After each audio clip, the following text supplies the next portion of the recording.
استووا اعتدلوا لا تختلفوا أقيموا وصلوا صفوفكم رحمكم الله. الله أكبر.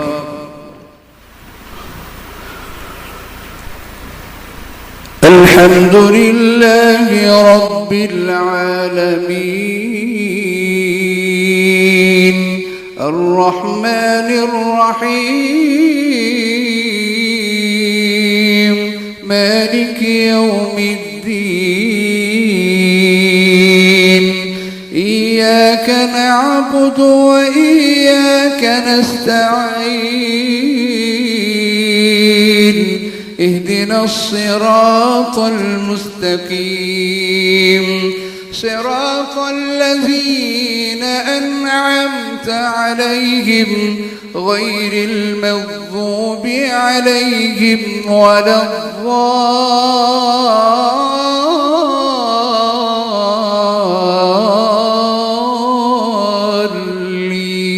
الضالين آمين.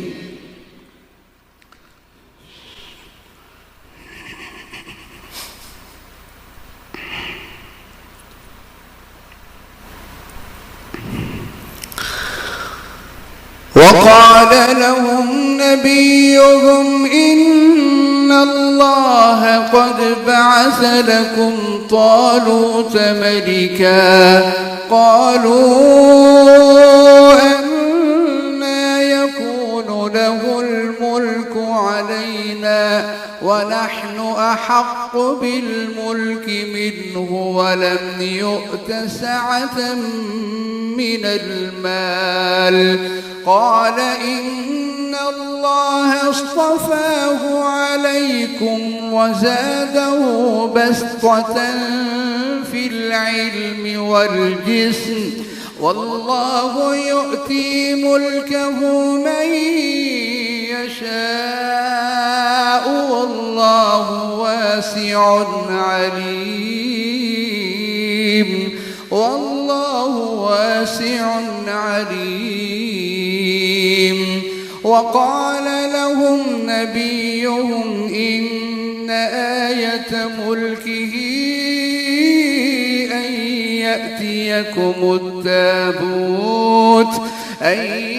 يأتيكم التابوت فيه سكينة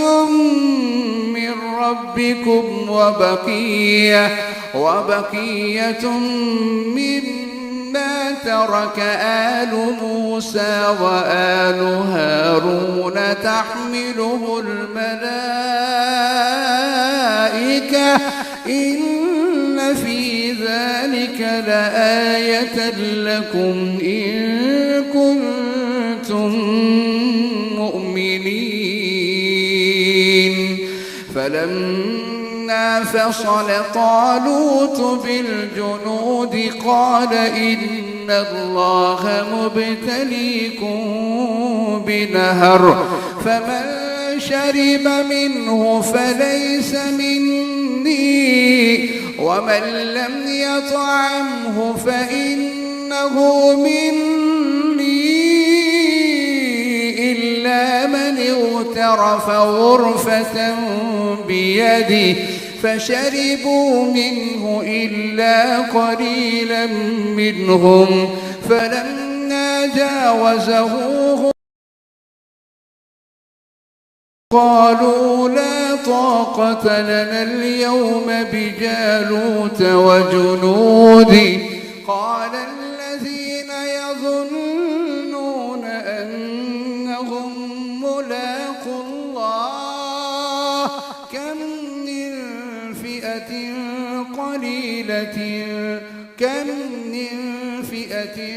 قليلة غلبت فئة كثيرة بإذن الله والله مع الصابرين. ولما برزوا لجالوت وجنوده قالوا ربنا أفرغ علينا صبرا وثبت أقدامنا وانصرنا على القوم الكافرين فهزموهم بإذن الله وقتل داود جالوت وآتاه الله الملك والحكمة وعلمه مما يشاء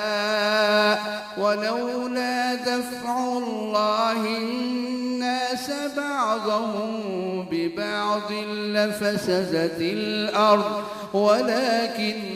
الله ذو فضل على العالمين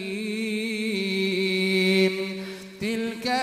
آيات الله نتلوها عليك بالحق وإنك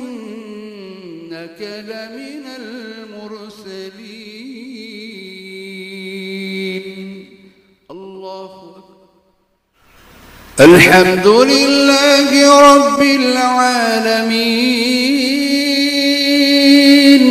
الرحمن الرحيم مالك يوم الدين إياك نعبد وإياك نستعين اهدنا الصراط المستقيم صراط الذين أنعمت عليهم غير المغضوب عليهم ولا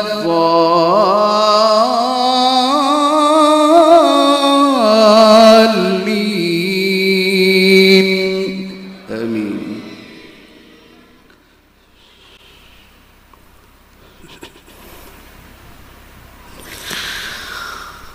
أو كالذي مر على قرية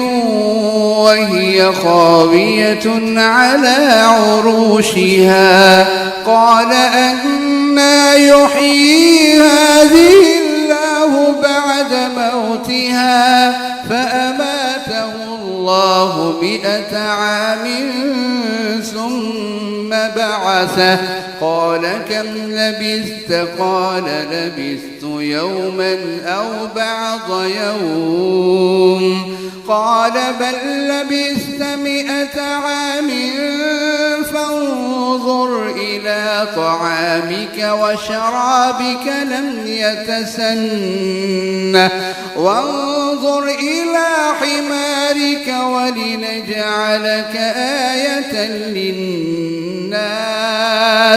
وانظر إلى العظام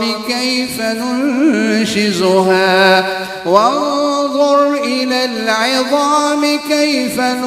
ننشزها ثم نكسوها لحما فلما تبين له قال أعلم أن الله على كل شيء قدير. وإذ قال إبراهيم رب أرني كيف تحيي الموتى قال أولم تؤمن قال بلى ولكن ليطمئن قلبي قال فخذ 4 من الطير فصرهن إليك ثم اجعل على كل جبل منهن جزءا ثم ادعهن يأتينك سعيا واعلم أن الله عزيز حكيم.